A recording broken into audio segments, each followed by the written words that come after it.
Shalom, kembali lagi dengan channel Klavos Sukacita.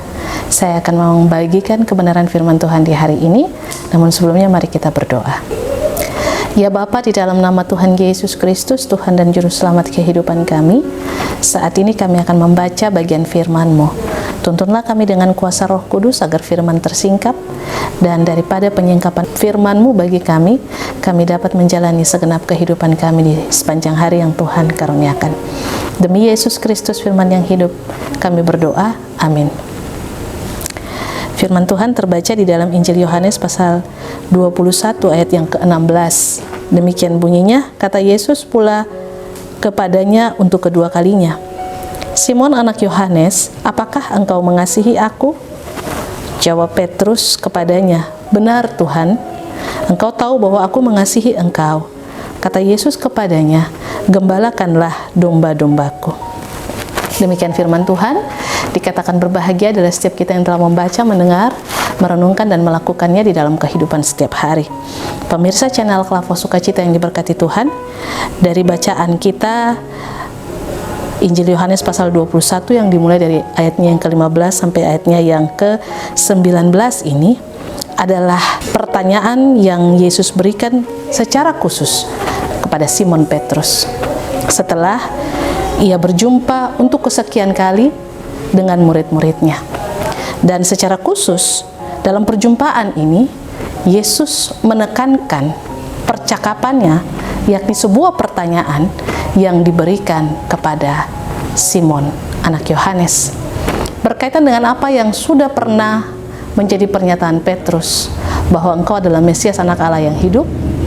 Lalu kemudian Yesus sampaikan kepadanya bahwa apa yang engkau sampaikan itu bukan dari pikiran manusia, tetapi Allah yang menaruhnya ke dalam perkataanmu itu.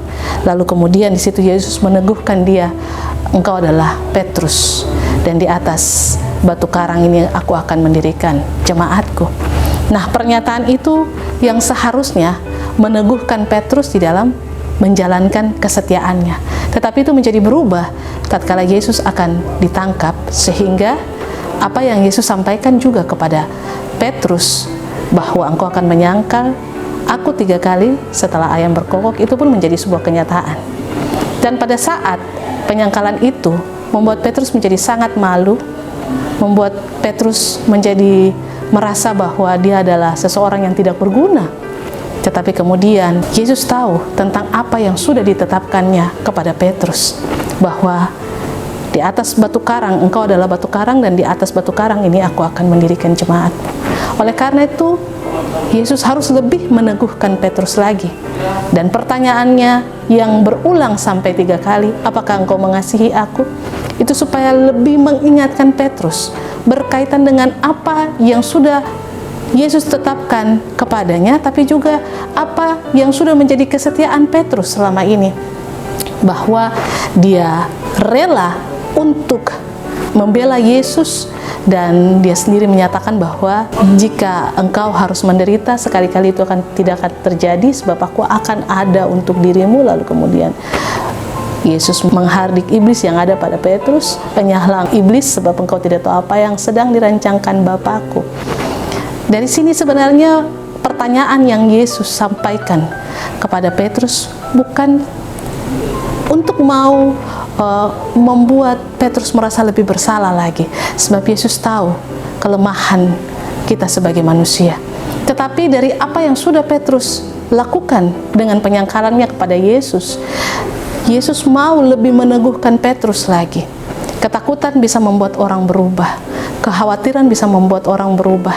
Tetapi satu hal yang Yesus tahu di dalam hati setiap manusia, bahwa di dalam dirinya ada sebuah kesungguhan. Di situ dia akan meneguhkan setiap orang dalam kesungguhan dan di dalam kerinduannya untuk terus mencari Yesus. Petrus sekalipun sudah menyangkal, dia tidak pergi begitu saja meninggalkan Yesus, tetapi dia terus bersama-sama dengan murid-murid, terus berjumpa dengan Yesus dalam penampakan-penampakan Yesus kepada murid-muridnya, sampai pada sebuah pengutusan yang Yesus berikan kepada Simon Petrus, supaya gembalakanlah domba-dombaku.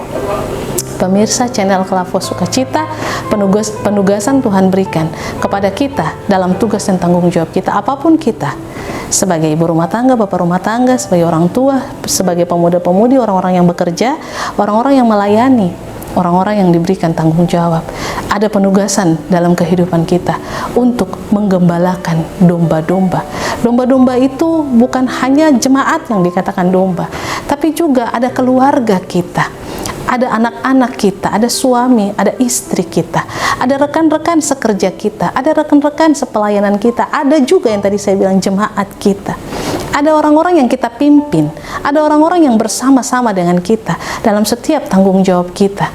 Tugas kita bukan cuma kepada Simon anak Yohanes, tetapi juga kepada kita hari ini, bahwa Tuhan memberikan tugas untuk kita menggembalakan domba-domba itu. Oleh karena itu, yang mau diberikan tugas itu pemirsa dan saya, maka kita pun harus memiliki kehidupan yang benar-benar ada di dalam Kristus. Kita harus membangun hidup yang sungguh dengan Tuhan. Kita harus hidup dalam persekutuan dengan Tuhan, membaca firman, mendengar firman, mau dibentuk dengan firman Tuhan. Dengan demikian kita akan dimampukan menggembalakan. Sebab bagaimana kita mau menggembalakan jika kita sendiri tidak bisa menguasai diri kita? Kita masih terus hidup dalam hawa nafsu, kepentingan diri sendiri. Kita masih terus hidup di dalam dosa. Bagaimana kita mau menggembalakan umat, keluarga kita, kalau hidup kita belum digembalakan? Oleh karena itu, penting dalam sebuah penugasan kita harus orang yang mau melaksanakan tugas itu harus biasanya kita dibimbing, biasanya kita mengikuti hal-hal di mana yang harus membentuk seseorang supaya bisa menjadi leader dan sebagainya. Nah, kita akan ikut kegiatan-kegiatan dalam proses itu. Nah, kita pun juga harus hidup dalam ketaatan akan firman, melakukan firman, membaca firman, mendengar firman, dan mau dibentuk oleh firman, mau ditegur oleh firman.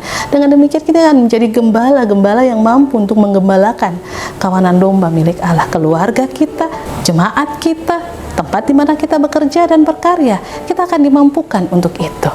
Dan hal itu pun yang ditegaskan oleh Kristus kepada Simon anak Yohanes dan juga kepada kita di hari ini. Supaya jangan pernah kita lupa, jangan pernah kita berpikir bahwa di dalam kehidupan kita bisa seenaknya untuk menjadi seorang pemimpin kah? Apakah dalam hidup kita itu lalu kita menganggap bahwa kita bisa semena-mena dengan tugas yang ada pada kita.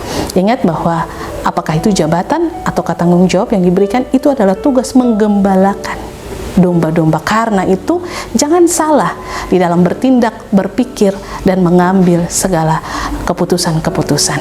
Tetapi pastikan bahwa sebagai orang-orang yang menggembalakan domba-domba Allah, kita harus menjadi seorang pelayan, pemimpin yang benar-benar setia, taat, mendengar firman dan melakukan firman itu, supaya apapun yang kita kerjakan itu tidak saja menjadi berkat untuk kehidupan kita, tapi juga menjadi berkat untuk setiap orang yang berada di sekeliling kita.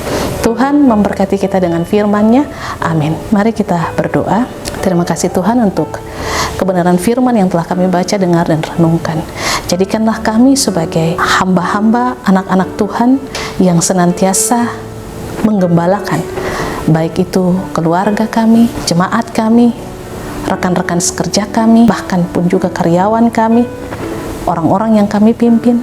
Tuhan, mampukan kami supaya kami menjadi orang-orang yang setia, taat, untuk dapat memberi teladan yang baik, dan dari apa yang kami berikan teladan yang baik itu akan menolong setiap orang yang berada di sekeliling kami dapat mengalami sukacita dan berkat Tuhan.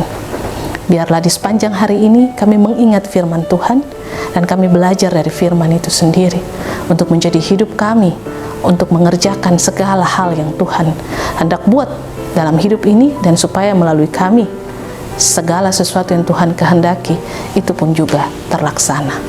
Terima kasih Tuhan, terpujilah nama-Mu kini dan selamanya. Amin. Shalom, Tuhan memberkati.